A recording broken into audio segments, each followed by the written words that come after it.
Olá, sejam bem-vindos! Hoje, o nosso papo é sobre transformar aqueles diagramas cheios de caixinhas e linhas em bancos de dados de verdade que funcionam e guardam informações importantes.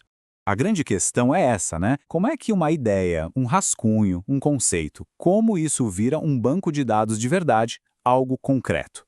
Existe uma ponte entre esses dois mundos, e é exatamente por essa ponte que a gente vai passar hoje. Bom, esse processo tem nome. É o projeto lógico. Para ficar mais fácil, pense assim. O modelo entidade-relacionamento é a planta do arquiteto, a visão geral da coisa. Já o modelo relacional é o plano de construção do engenheiro, com todos os detalhes para a obra acontecer. Um é a visão, o outro é o manual de instruções.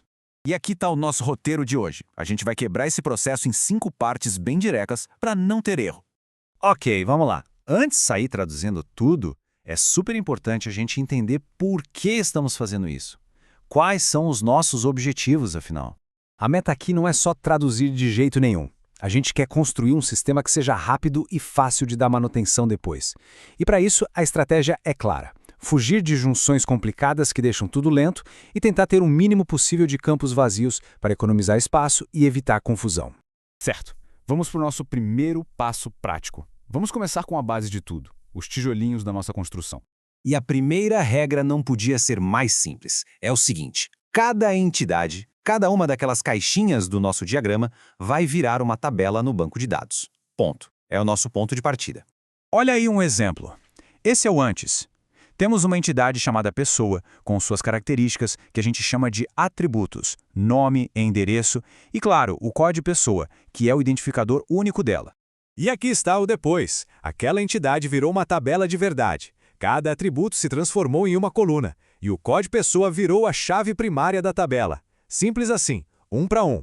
Beleza, já temos as nossas tabelas, os nossos blocos de construção, mas por enquanto elas estão soltas.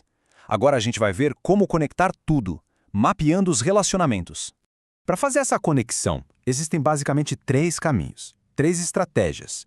E a escolha de qual usar não é aleatória, não. Depende totalmente da cardinalidade. Ou seja, se a relação é de um para muitos ou muitos para muitos.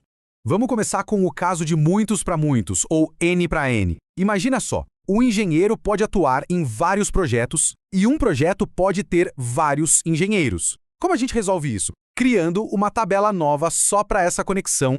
O resultado é essa tabela que a gente pode chamar de ponte. Olha só, a tabela atuação pega a chave do engenheiro, o code-eng, e a chave do projeto, code-proj, e junta as duas.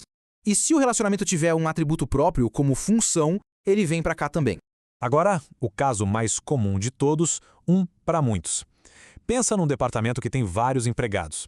Cada empregado só pode estar em um departamento. Aqui, a adortagem é diferente e bem mais direta.